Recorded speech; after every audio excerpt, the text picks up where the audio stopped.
Comienza en Radio María, el Dios de cada día. Hoy dirigido por el Padre Santiago Arellano, desde la Parroquia Sagrado Corazón de Jesús de Talavera de la Reina.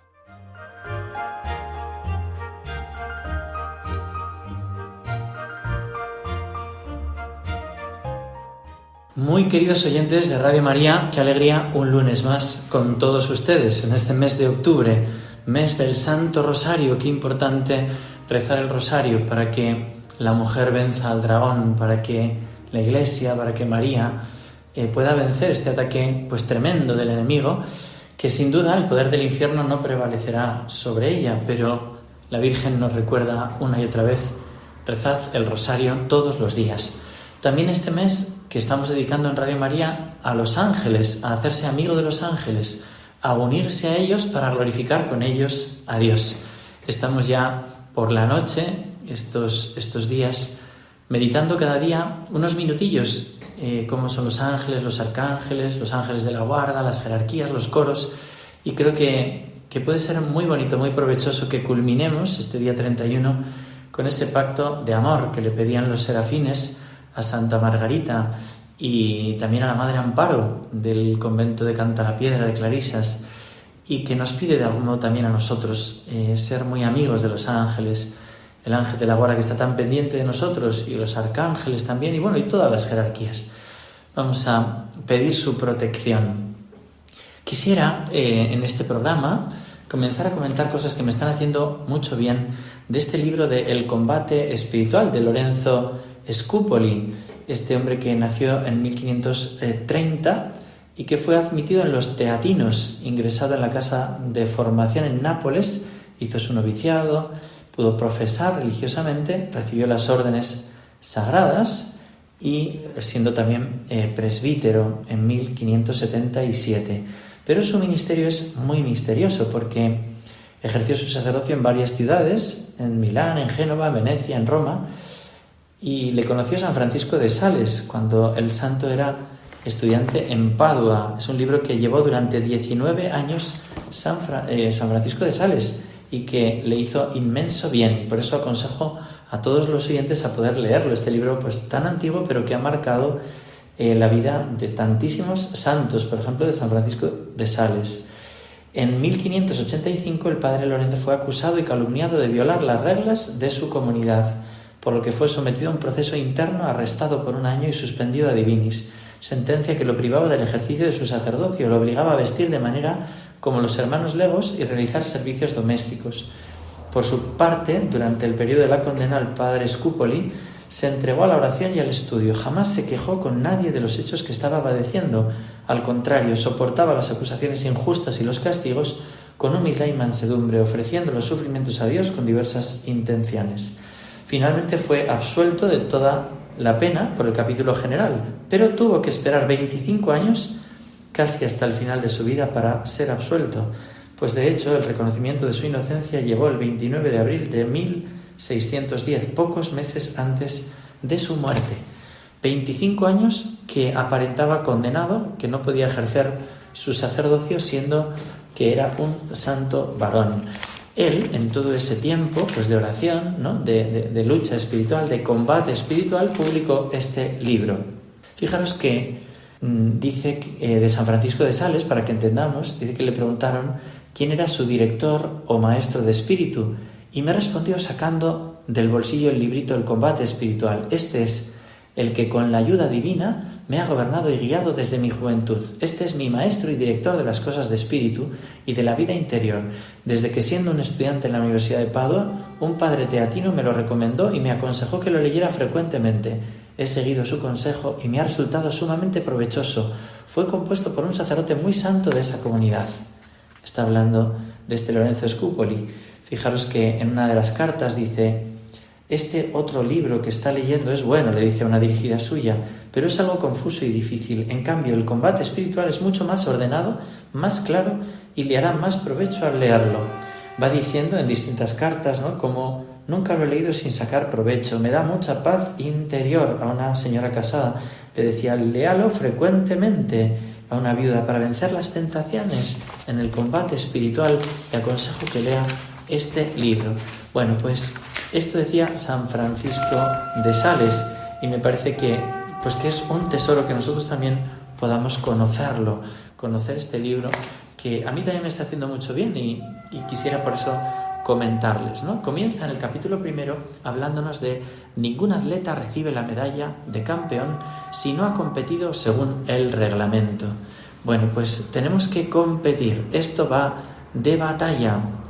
¿Quiere ser santo? Si desea su alma muy amada por Jesucristo, llegar al más alto grado de la santidad y perfección cristiana y vivir en perpetua amistad con Dios nuestro Señor, la cual es la más alta y gloriosa empresa, fijaros lo que dice, que puede emprenderse e imaginarse, lo que primero debe saber es en qué consiste la perfección cristiana, la verdadera vida espiritual, ¿no? Va hablando que no es tanto cosas externas como ayunos, penitencias o prácticas externas de oración, sino va a ir hablando de la necesidad de volver a lo más profundo de uno mismo. Y por eso va hablando de medios para santificarse. San Pablo dice en 1 Corintios 9, castigo mi cuerpo y lo reduzco a servidumbre, no sea que enseñando a otros el camino de la santidad yo me quede sin llegar a conseguirla. Insiste mucho en la oración, en vivir ya como ciudadanos del cielo, apreciar mejor cuán grande es la bondad y la misericordia de nuestro Señor y cuán espantosa es nuestra fragilidad y nuestra maldad. Oración, por tanto, sacrificio, que diría la Virgen de Fátima, ¿verdad? Orad y sacrificaos. Y dice después, abrazar la cruz, abrazar la cruz. Si alguien quiere venir conmigo, niéguese a sí mismo, acepte su cruz de sufrimiento de cada día y sígame. Ahí citará el sacramento de la confesión y de la Eucaristía frecuentes. Hablará también de peligros de las almas imperfectas, por ejemplo, algo dañoso y perjudicial, el activismo. Dirá en un momento, citando a San Bernardo, malditas ocupaciones por las que puede apartar de la vida espiritual y de la santificación de tu alma. Malditas ocupaciones, dice San Bernardo. Claro que hay que hacer cosas, pero cuidado. El padre Orlandis, jesuita, fundador de Escola Cordis Jesu, hablaba de la pereza bajo capa de actividad, es decir, hacer muchas cosas para no hacer la que tenemos que hacer. Ojalá se convencieran, dice Scupoli, los que andan tan ocupados y preocupados por tantas obras exteriores, que mucho más ganarían para su propia santidad y para el bien de las demás si se dedicaran un poco más a lo que es espiritual y sobrenatural. De lo contrario, todo será lograr poco o nada, o menos que nada, pues sin vida espiritual se puede hasta llegar a hacer más daño que bien. Fijaros, ¿no? Va hablando de otros engaños, como una oración con pensamientos grandiosos de apostolado, pero que te despistan de amar. Y la señal que demuestra el grado de perfección, va diciendo él, ¿no? Fijaros, la señal para saber a qué grado de perfección ha llegado su espiritualidad es averiguar qué cambio y qué transformación han tenido su vida, su conducta y sus costumbres. Porque si a pesar de tantas obras y proyectos siguen deseando siempre que les prefieran a los demás, se muestran llenas de caprichos y rebeldías, obstinadas en su propio parecer, sin querer aceptar el parecer de los otros, sin preocuparse por aceptar el parecer de los demás, y sin preocuparse por observar sus propias miserias y debilidades, se dedican a observar las miserias de los demás, ¿no? En la mota del ojo ajeno, en quejas y protestas, no aceptan conformar su voluntad con la santísima voluntad de Dios. Esto, dice él, es un pecador difícil de convertir, porque hace muchas cosas, pero tiene orgullo y vanidad y presunción, y por eso no cambia. ¿Cuál es la base entonces para cambiar? Dice, conocer y meditar la grandeza y la bondad infinita de Dios. Señor, conózcate a ti. Decía San Francisco de Asís, conózcame a mí. Segundo, aceptar ser humillados y sujetar nuestra voluntad no solo a la divina majestad, sino también a aquellos que representan, a las personas que Dios ha puesto para que nos dirijan, aconsejen y gobiernen. Qué difícil a veces resulta esto, ¿no? Tercero, hacerlo y sufrirlo todo únicamente por amor a Dios y por la salvación de las almas, por conseguir la gloria de Dios. Amarás al Señor tu Dios con todo el corazón, con toda el alma y sobre todas las cosas. O en 1 Corintios 13, aunque yo haga las obras más maravillosas del mundo, si no tengo amor a Dios y al prójimo, nada soy. Cuarto, cumplir lo que exige Jesús, negarse a sí mismo, aceptar la cruz de sufrimientos que Dios permite que nos lleguen, seguir a Jesús imitando sus ejemplos, aceptar su yugo suave y su carga ligera, aprender de él, que es manso y humilde de corazón. Y quinto, obedecer. Dice, imitar el ejemplo de Jesús, que no aprovechó su dignidad de Dios, sino que se humilló y se hizo obediente hasta la muerte y muerte de cruz. Es un combate duro todo esto, pero muy grande. Me espera, dice, el premio es muy grande. Dice, me espera una corona de gloria que me dará el divino juez, y no solo a mí, sino a todos los que hayan esperado con amor su manifestación. Pero nadie recibirá la corona si no ha combatido según el reglamento. Esto es muy agradable a Dios, esta batalla, este combate que todos tenemos que llevar. Tenemos que luchar contra las malas inclinaciones de nuestro cuerpo que combaten contra el alma, dice 1 Pedro 2:11. Y en Proverbios, quien se domina a sí mismo vale más que quien domina una ciudad. Y hablará de las condiciones para que podamos vivir esto. La desconfianza en nosotros mismos, la confianza en Dios, ejercitar las cualidades que se tienen, dedicarse a la oración. Bueno, pues todos estos puntos me gustaría ir recorriéndolos, pero hoy especialmente quiero hablar de la desconfianza que se ha de tener en uno mismo. En definitiva, el hacerse como niños. Cuando uno es niño, no pone la confianza de llegar a fin de mes en sus propias obras, sino que las pone en el poder, en la bondad de su Padre Dios, de su padre o de su madre, ¿no? El niño. Y nosotros en ese corazón de Cristo, en ese corazón del Padre, en ese amor del Espíritu Santo. Por eso quiero ahora cantarles esta canción del Evangelio recordando ese pasaje que dice así: ¿Quién es el más importante en el reino? Y Jesús llamó a un niño y lo puso en el medio diciendo: si no os hacéis como Él, no entraréis en el reino. Porque el que se haga pequeño, pequeño, es el más grande en el reino del cielo. Cuidado, no despreciéis a ninguno de ellos, porque sus ángeles siempre están viendo el rostro de mi Padre en el cielo. Y el que en mi nombre acoge a un niño de estos, me acoge a mí. ¿Qué os parece? Un hombre tenía 100 ovejas y una se le perdió. Dejó las 99 y la buscó, y cuando la encontró se alegró más por ella que por las demás. Lo mismo vuestro Padre Celestial no quiere perder ni uno de estos pequeños. ¿Quién es el más importante en el reino? El que se haga pequeño. Tenemos que hacernos pequeños. Queremos combatir ese combate. Nosotros no decimos yo soy fuerte, yo soy grande, yo puedo con ese combate. No, nosotros al revés. Soy pequeño, desconfío en mí mismo para confiar enteramente en Dios.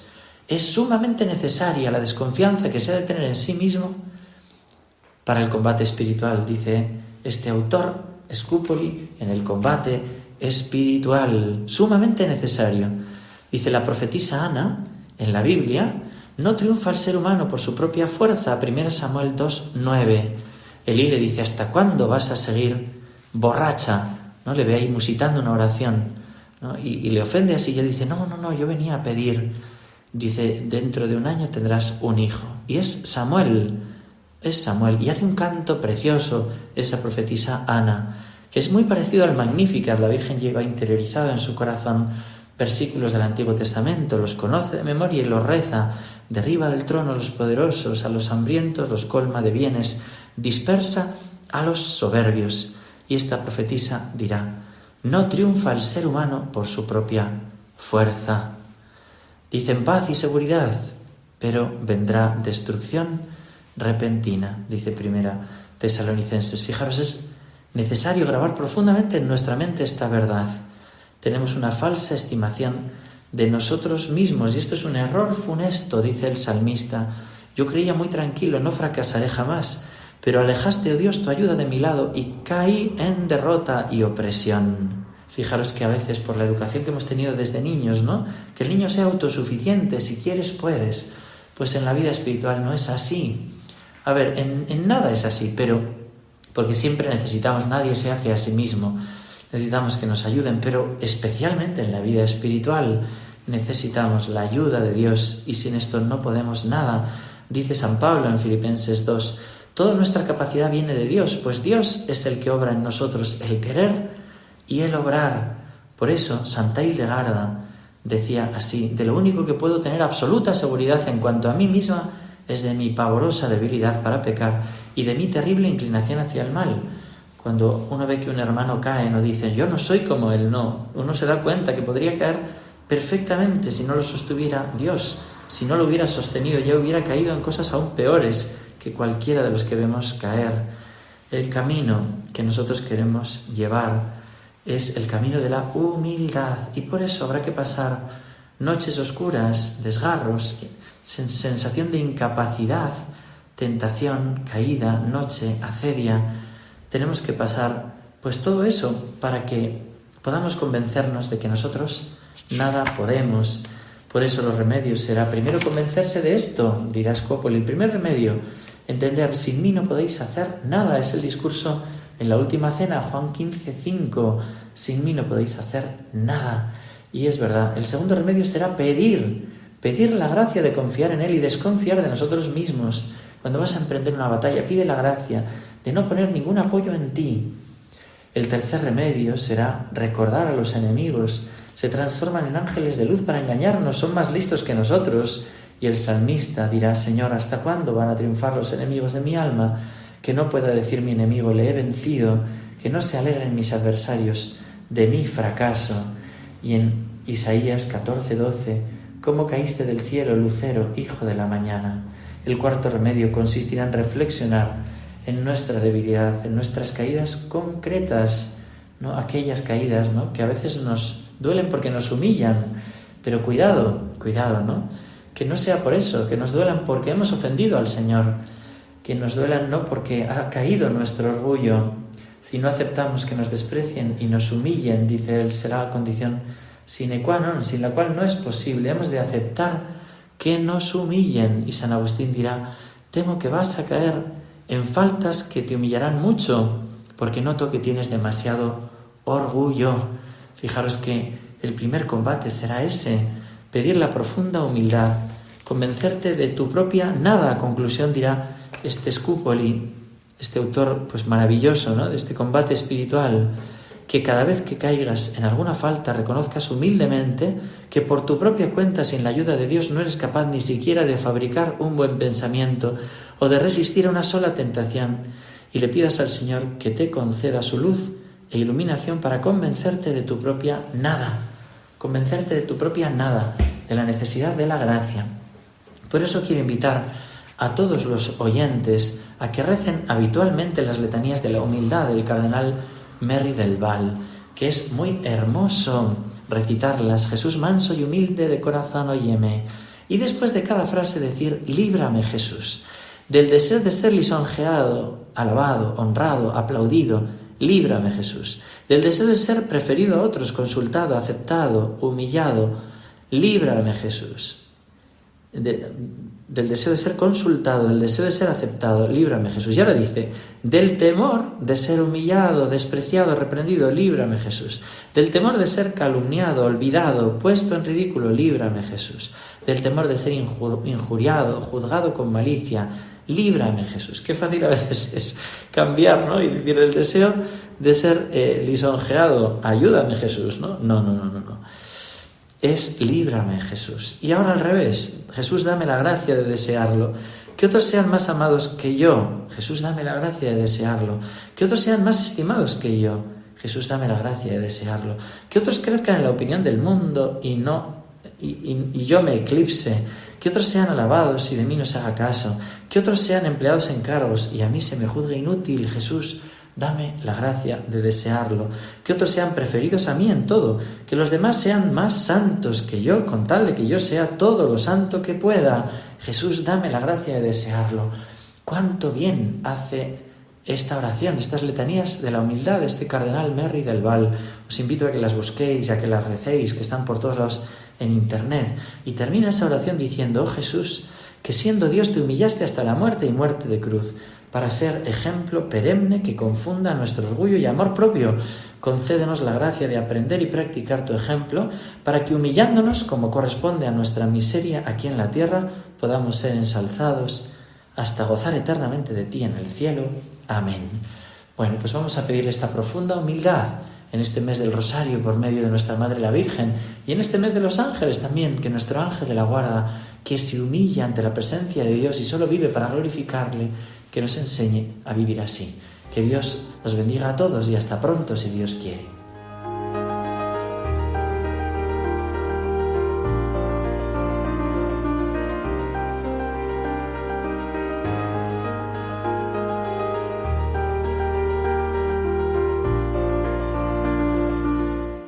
Finaliza en Radio María, El Dios de cada día. Dirigido por el Padre Santiago Arellano, desde la Parroquia Sagrado Corazón de Jesús de Talavera de la Reina.